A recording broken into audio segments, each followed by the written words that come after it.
Welcome to online school. कैसे हैं आप लोग। इस चैनल पे हम लोग क्लास 6 से लेकर 12 तक के सारे सब्जेक्ट की एनसीईआरटी को कवर कर रहे हैं, तो बने रहिएगा इस जर्नी में हमारे साथ। आज हम लोग डिस्कस करेंगे क्लास 6 की साइंस टेक्स्ट बुक के चैप्टर नंबर 5 को, जिसका टॉपिक है सेपरेशन ऑफ सब्सटेंसेस। मतलब किसी भी पदार्थ का जो मिश्रण होता है उसको अलग अलग कैसे हम करते हैं, उसके सेपरेशन के बारे में हम पढ़ेंगे। बहुत ही सिंपल टॉपिक है। कुछ कीवर्ड्स देख लेते हैं जिनके बारे में हम लोगों को जानना है। आखिर किस चीज़ के लिए सब्जेक्ट पढ़ रहे हैं वो जानना बहुत ही ज़रूरी है। जैसे कि सबसे पहला आपका आ जाता है चर्निंग प्रोसेस क्या है, कंडेंसेशन क्या है, डिकेंटेशन क्या है, एवापोरेशन क्या है, फिल्ट्रेशन क्या है, हैंड पिकिंग कौन सा मेथड है, सैचुरेशन सॉल्यूशन क्या होते हैं, सेडिमेंटेशन क्या है, सीविंग, सॉल्यूशन, थ्रेशिंग, विनोइंग, ये सब आखिर टर्म्स हैं क्या। इन्हीं के बारे में इस चैप्टर में हम लोग डिस्कस करेंगे। तो जल्दी से चैप्टर को शुरू करते हैं। हम लोगों ने पिछली क्लास में या पिछली वीडियोज़ में पढ़ा है कि कैसे किसी एक सब्सटेंस को बनाने के लिए अलग अलग तरीके के कंपोनेंट्स यूज़ होते हैं। उसी तरीके से आज उनको अलग अलग कैसे करना है ये सीखेंगे। सबसे पहले इसका कुछ एग्जांपल ले लेते हैं। जैसे कि आपने सेपरेशन अपनी डेली लाइफ में जो किए हुए हैं उनके बेसिस पे। जैसे कि ये चाय का कप है।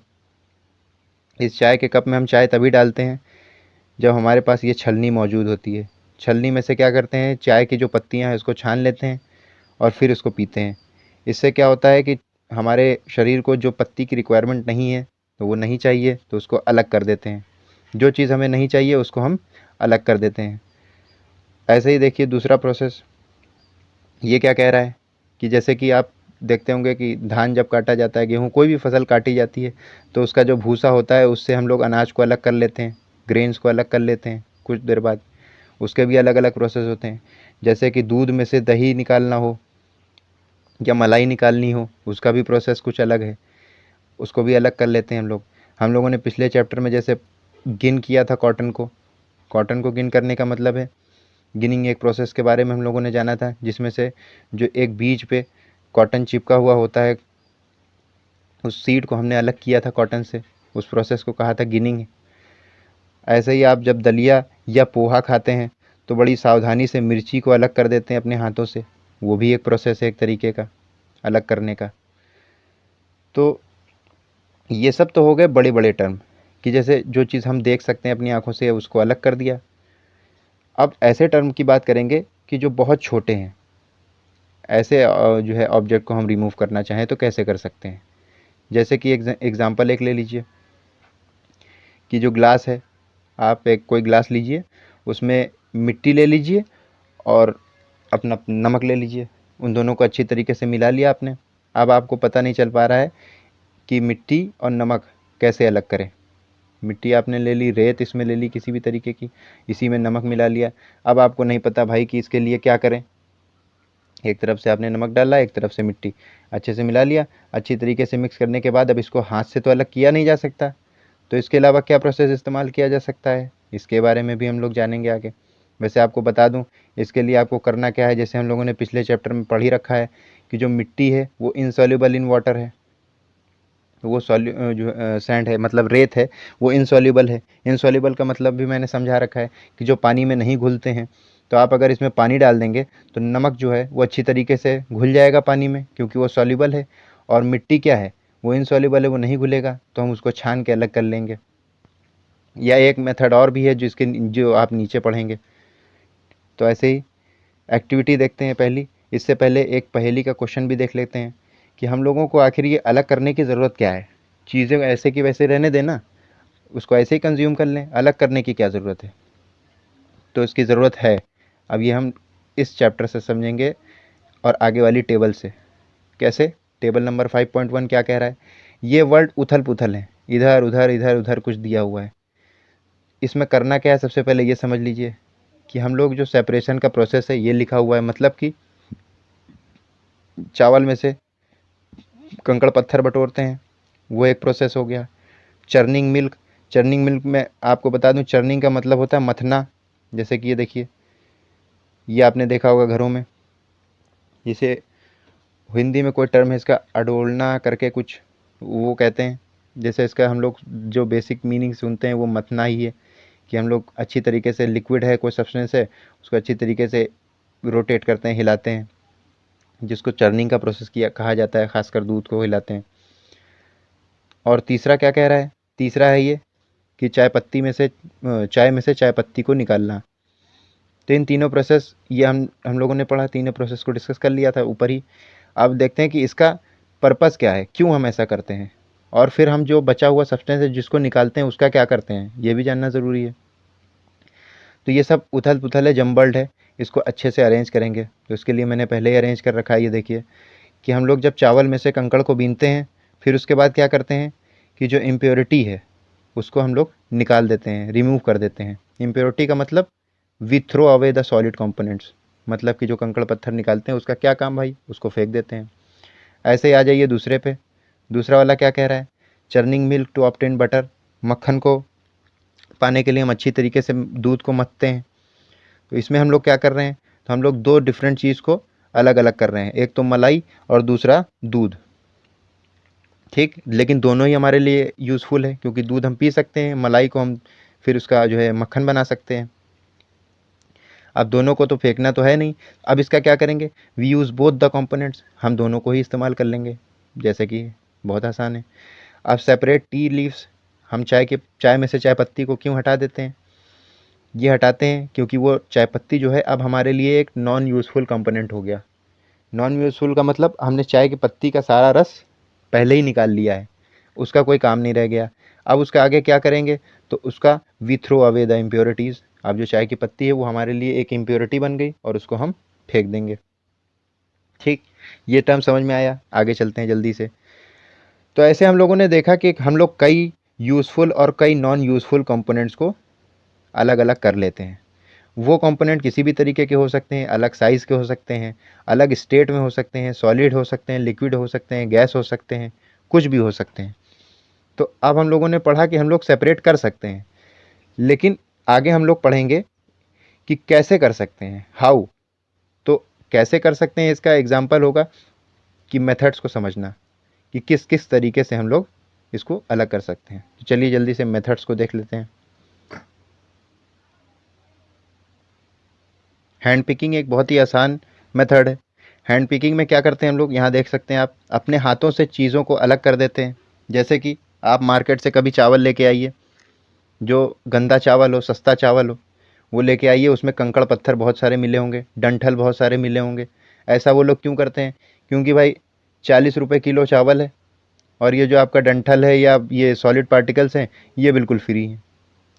तो उन्होंने क्या किया, 1 किलो चावल में आपका मुश्किल से 100 ग्राम अगर डंठा मिला दिया तो 100 ग्राम का भी आपका ये दाम हो गया। तो ये फ्री से क्या हो गया, कॉस्टली हो गया। तो इसीलिए इस चीज़ों का इस्तेमाल करते हैं। और भी बहुत सारे रीज़न्स हैं जिनकी वजह से इस ऐसा किया जाता है।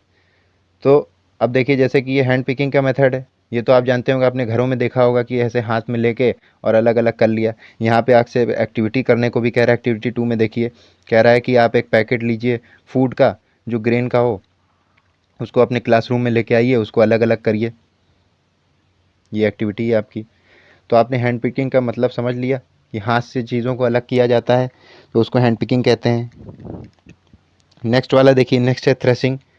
थ्रेशिंग का मतलब क्या होता है, आपने देखा होगा कि जब अनाज की कटाई होती है तो कुछ इस तरीके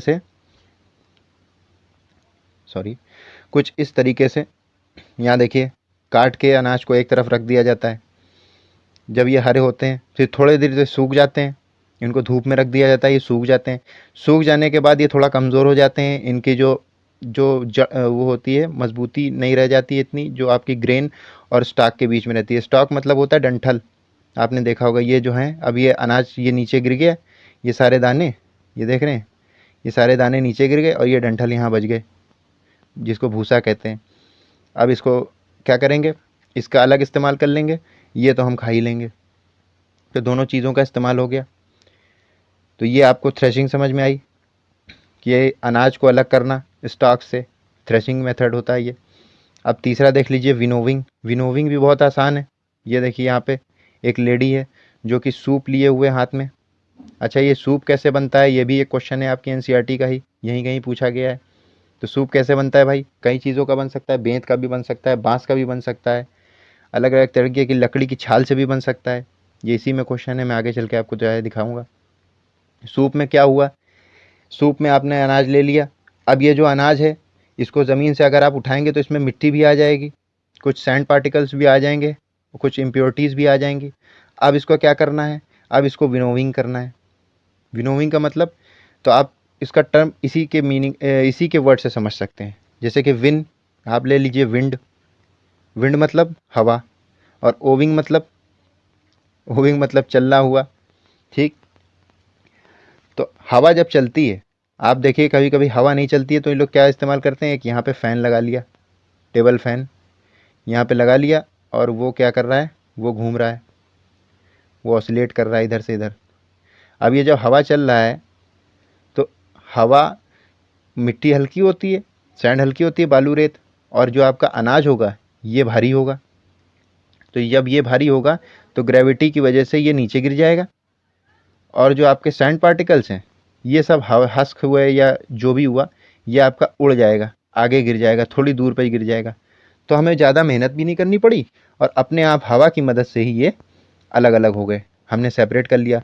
इस हस्क को हम हटा देंगे और इस विनोइंग किए के मेथड से मिले हुए ग्रेन को इस्तेमाल करेंगे पैकेजिंग के लिए। अच्छा, पैकेजिंग के बाद फिर हम यही, जब ये हमारे घर में आएगा तो अब कुछ पार्टिकल्स तो रह ही जाएंगे, ऐसा थोड़ी ना है कि हवा सारा काम आसान कर देगी हम लोगों के लिए। तो हम लोग ये वाला मेथड हैंड पिकिंग का इस्तेमाल करके फिर उसके बाद उसको चढ़ाने से पहले एक और प्रोसेस है, उसको नीचे समझ लेते हैं। वो ये है सीविंग का। लेकिन सीविंग, देखिए ये सीविंग का प्रोसेस कैसे समझेंगे। सीविंग है, अब क्या हुआ, वो पैकेट हमारे घर में आया, हमने उसको अलग रख लिया।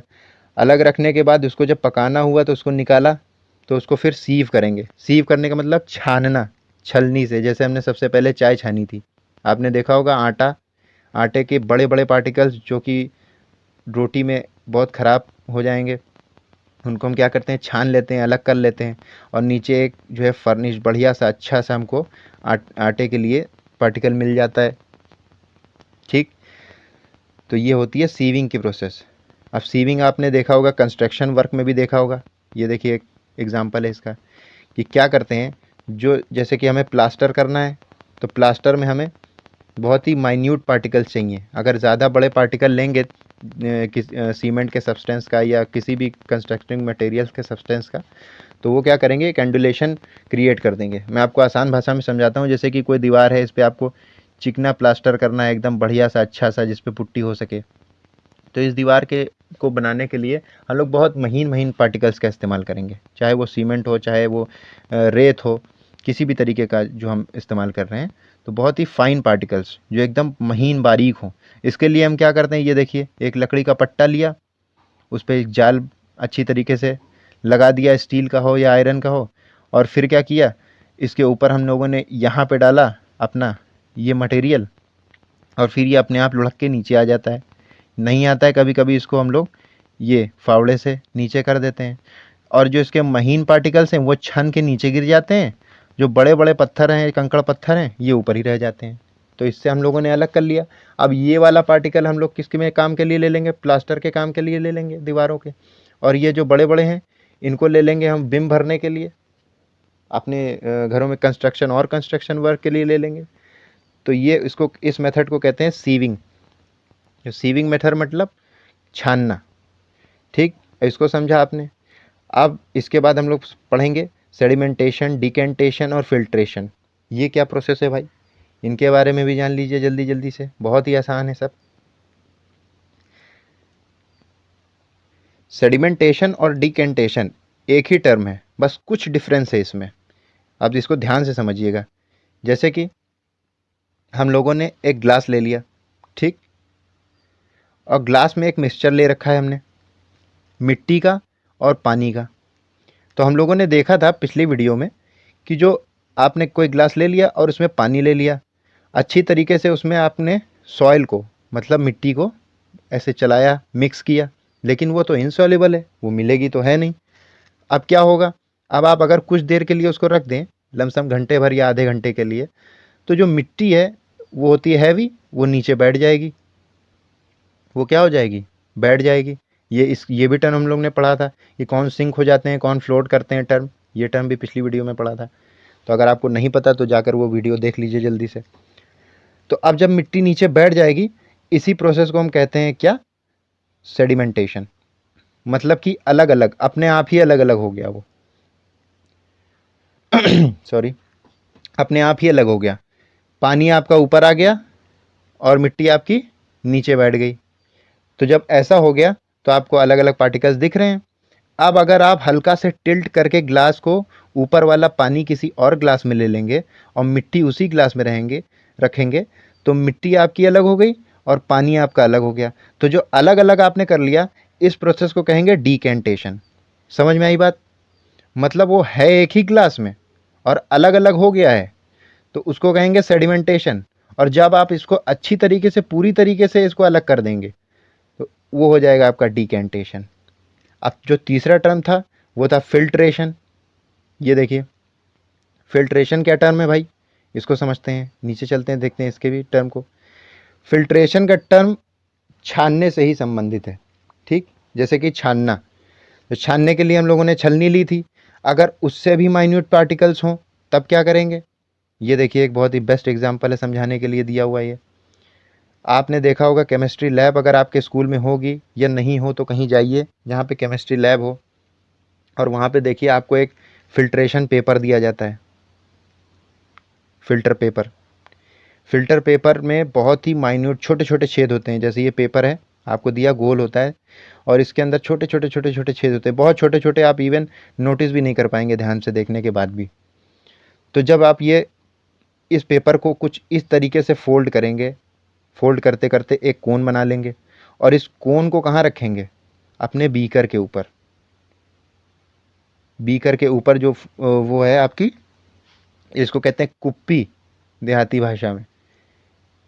ये ऐसे होती है कुप्पी, जिसमें से तेल डालते हैं, नीचे बोतल में आ जाता है, देखा है होगा आपने। तो इसके कुप्पी के ऊपर हम लोग ये पेपर लगा लेंगे, यहाँ पे ये पेपर यहाँ पे लगा लेंगे। फिर उसके बाद जब डालेंगे, जैसे कभी आपने देखा होगा, कभी गांव देहात में जाइए, कभी अपनी गाड़ी की टंकी फुल कराने या टंकी में तेल डलवाने, तो वहाँ पे जो दुकानें रहती हैं वो बोतल में भरे हुए पेट्रोल रखे रहते हैं। तो जब रखे रहते हैं, उनसे कहिए कि डाल दीजिए, तो वो क्या करते हैं, वो सबसे पहले तो आपकी गाड़ी में एक कुप्पी लगाते हैं, जिसको कनोपी भी कहते हैं, और फिर उसके ऊपर एक कपड़ा लगाते हैं, सूती कपड़ा, और फिर उसके ऊपर से तेल डालना शुरू करते हैं। वो कपड़ा क्यों लगाते हैं, ताकि अगर कोई उनके पेट्रोल जो उन्होंने लिया हुआ है उसमें कोई पार्टिकल ऐसा हो, सैंड पार्टिकल हो या डस्ट पार्टिकल हो, तो वो आपकी गाड़ी में जाके इंजन को चोक ना कर दे, फिल्टर को, सॉरी, इंजेक्शंस को चोक ना कर दे। इस वजह से वो लोग यहाँ पे एक कपड़ा लगा देते हैं। तो कपड़ा लगाने की वजह से जो मिट्टी रहती है वो कपड़े के ऊपर रह जाती है, और नीचे जो आता है वो एकदम साफ आपका फ्यूल होता है। उसी तरीके से यहाँ पे देख लीजिए, यही ये चीज़ भी कर रहे हैं कि जो फिल्ट्रेशन पेपर है उसको एकदम ऊपर रख दिया, उसके अंदर आप डालते चले जा रहे हैं सॉल्यूशन अपना, और नीचे आपका प्योर सॉल्यूशन आपको मिलता चला जा रहा है। यही प्रोसेस आपके घर में जो फिल्टर लगा होता है उसमें भी अप्लाई होता है। उसका मैकेनिज्म थोड़ा दूसरा होता है, लेकिन मेथड यही होता है। इसको हम लोग फिल्टर का पानी कहते हैं, फिल्ट्रेशन। अब आपने ये, मतलब जितने भी ऊपर के टॉपिक हैं अच्छे तरीके से समझ लिया। अब नेक्स्ट टॉपिक है आपका एवापोरेशन। एवापोरेशन क्या है? एवापोरेशन के टर्म समझते ही आप समझ लीजिएगा कि ये हीट से संबंधित है, गर्मी से संबंधित है। कैसे? एवापोरेशन मतलब भाप होता है। अलग की हुई चीज़ों को एवापोरेशन कहते हैं, मेथड को एवापोरेशन कहते हैं, सॉरी। अब जैसे कि आपने ले लिया, अब आपने देखा था कि जो नमक है, शुरुआत में आपने क्या किया था, एक ग्लास लिया था, उसमें मिट्टी मिला दी थी, नमक मिला दिया था। एक तरफ से मिलाया था सॉल्ट और एक तरफ से मिलाया था सैंड। सैंड इनसॉल्युबल नेचर का है और जो सॉल्ट है आपका वो सॉल्युबल नेचर का है। आपको इसको अलग अलग करना था। मैंने इसके लिए बताया था कि पानी मिला दीजिए इसमें। पानी मिलाया तो जो सॉल्ट होगा वो पानी में घुल जाएगा, लेकिन जो सैंड होगा वो पानी में नहीं घुलेगा। तो जब ये नहीं घुलेगा तो आसानी से फिर इसको डिक्शन की मदद से, जैसे ये मिट्टी नीचे बैठी, आपने उसको पलट दिया और आपको ये पानी मिल गया। लेकिन इस पानी में अभी भी हमारा क्या मिला हुआ है? सॉल्ट मिला हुआ है। अब इस सॉल्ट को कैसे अलग करेंगे, अगर अलग करना हुआ? कभी एक काम करिए, थोड़ी सी डांट पड़ेगी लेकिन कर लीजिएगा। एक बर्तन में पानी लीजिएगा, नमकीन पानी, सॉल्ट मिला हुआ, ठीक, और फिर उसको गैस पे चढ़ा के छोड़ दीजिएगा। और छोड़ दीजिएगा मतलब छोड़ ही दीजिएगा, भूल जाइएगा कि मैंने कुछ चढ़ाया था। 1 घंटे बाद जाके देखिएगा, सारा पानी आपका भाप बन के उड़ गया और भगोने के आसपास सफ़ेद सफ़ेद परत जमा हो गई। देखा होगा आपने, कई कई बार दूध चढ़ा के ऐसा हो भूल गए होंगे। दूध तो जल जाता है, लेकिन आप ये सॉल्ट का पानी लेके देखिएगा, टेस्ट करिएगा कि क्या होगा, बर्तन के आसपास सफ़ेदी जम जाएगी। अब उस सफ़ेदी को ज़रा अपने उंगली से ऐसे लेके और हल्का सा टेस्ट करिएगा, तो वो क्या होगा, नमकीन पानी होगा आपका। मतलब नमक क्या हुआ, बर्तन में लगा रह गया और पानी आपका इवापोरेट हो गया। आपने ये टर्म समझ लिया अच्छे तरीके से, भाप बन के वो उड़ गया और नमक आपका रह गया। अब ऐसे ही देख लीजिए, बारिश भी ऐसे ही होती है। बारिश कहाँ से होती है, समुद्र से होती है ऑब्वियसली। जब सूरज की गर्मी समुद्र के पानी को भाप बना देती है, समुद्र का पानी ये है, देखिए ये पिक्चर में समुद्र का पानी ये है। अब इसमें समुद्र के पानी को उसने भाप बनाया, सॉल्ट वो कैरी करना भूल गया भाई, सॉल्ट नीचे ही छोड़ दिया, ठीक, पानी पानी ऊपर चला गया। बाद में वो एवापोरेशन के प्रोसेस से बादल बन गया, बादल ने बारिश करा दी, तो हमें साफ़ पानी मिल गया। इसीलिए कहा जाता है जो बारिश का पानी होता है वो साफ़ होता है, उसको कंजर्व करना चाहिए। अच्छा, नमक कैसे बनाते हैं ये भी समझ लीजिए आप। ये देखिए मेथड ऑफ प्रिपरेशन, ये देख लीजिए यहाँ पे क्या करते हैं कि आपके कोस्टल एरियाज़ में जो बैंक रिवर बैंक्स एरियाज़ हैं आपके, सॉरी, जो आपके सी बैंक्स हैं, वहाँ पे कोस्टल एरियाज़ में क्या करते हैं कि ऐसे गड्ढे कर दिए, ठीक, उसके बाद इसमें जो है भर दिया आपका पानी, यही सी से लिया हुआ, समुद्र से लिया हुआ पानी भर दिया। अब पानी क्या होगा, पानी तो इवापोरेट हो जाएगा, लेकिन जो नमक है नीचे का वो रह जाएगा। इसीलिए हम लोगों को फिर वो नमक मिल जाता है पत्थर के फॉर्म में, फिर उसको तोड़ते हैं, आयोडीनाइज करते हैं।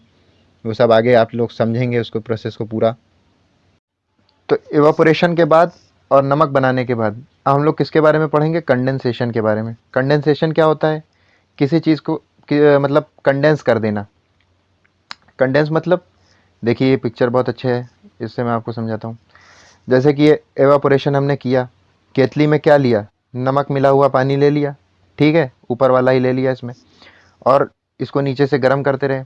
अब इस केतली में प्रेशर बना, भाप बनी, वो भाप यहाँ से बाहर आएगी। एक तावा ले लिया, इसके ऊपर हम लोगों ने बर्फ़ रखी है, ये तावा बिल्कुल ठंडा है, ये भाप इससे इसके कांटेक्ट में आई, और जब कांटेक्ट में आई तो फिर ये क्या हुआ, धीरे धीरे ठंडी हो गई और फिर पानी बन गई।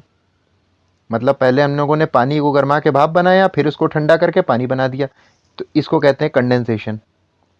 तो अब इस केतली में क्या रह जाएगा, इस केतली में रह जाएगा सिर्फ नमक, सॉल्ट हमारा, और ये जो भाप बन के पानी इधर आ गया ये प्योर है, तो प्योर वाटर हमको यहाँ मिल जाएगा और इस केतली में नमक। ये होगा कंडेंसेशन आपका। और जो ये केतली को हम लोग गरमा रहे हैं, इस प्रोसेस को क्या कहते हैं, भाप बना रहे हैं, जो एवापोरेशन और भाप से पानी बना रहे हैं, इसको कहते हैं कंडेंसेशन। अच्छी तरीके से समझ में आ गया। इसको समझने के बाद हम लोग का लास्ट टॉपिक बचा है कि सैचुरेटेड सोल्यूशन क्या होता है। सैचुरेटेड सोल्यूशन समझना बहुत ही आसान है। एक ग्लास लीजिए, उसमें 1 चम्मच नमक मिला दीजिए, उसको मिलाइए, अच्छी तरीके से स्टेयर करिए, घुमाइए घुमाइए घुमाइए, फिर वो कुछ देर बाद गायब हो जाएगा। फिर 1 चम्मच लीजिए नमक, उसी गिलास में मिलाइए, फिर उसको अच्छी तरीके से मिलाइए, मिलाते रहिए मिलाते रहिए मिलाते रहिए, ऐसे ही 2-3 बार, जब 2-3 चम्मच 4-5 चम्मच मिला देंगे, फिर आपका एक टाइम ऐसा आ जाएगा कि जब ग्लास कह देगा भैया अब हम और नहीं पानी में नमक मिला सकते, और वो नमक नीचे जमा होना शुरू हो जाएगा ग्लास के नीचे यहाँ पे।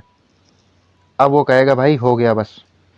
तो जब ये कह दे पानी, तो इसका मतलब क्या हो गया कि वो सॉल्यूशन क्या हो गया, सैचुरेटेड हो गया, उसकी क्षमता पूरी हो गई। अब वो डिसोल्यूशन पावर उसका ख़त्म हो गया, अब डिज़ोल्व नहीं होगा कुछ भी उसके अंदर।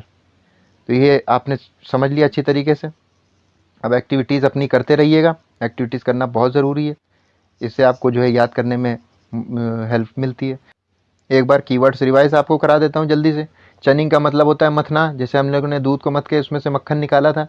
कंडेंसेशन का मतलब क्या होता है कि पानी को, हम लोगों ने भाप को पानी बना दिया था, उसको कंडेंसेशन कहते हैं। डीकेंटेशन क्या होता है, डीकेंटेशन मतलब होता है कि आपने जो अलग अलग किया था पानी और मिट्टी, उसको हल्का सा गिलास टेढ़ा करके आपने पानी अलग कर लिया और मिट्टी को वहीं रहने दिया, आपका पानी और मिट्टी अलग अलग हो गया, उसको डीकेंटेशन आपने बताया। इवापोरेशन कौन सा प्रोसेस है, जिससे आपने पानी से भाप बनाया था, याद है। और फिल्ट्रेशन क्या प्रोसेस है कि जो सीविंग से रह गए थे, सीविंग मतलब कि जो छलनी से छाना था उसके बाद भी कुछ पार्टिकल उसमें रह गए थे तो उसको फिल्ट्रेशन के द्वारा हमने अलग अलग किया था।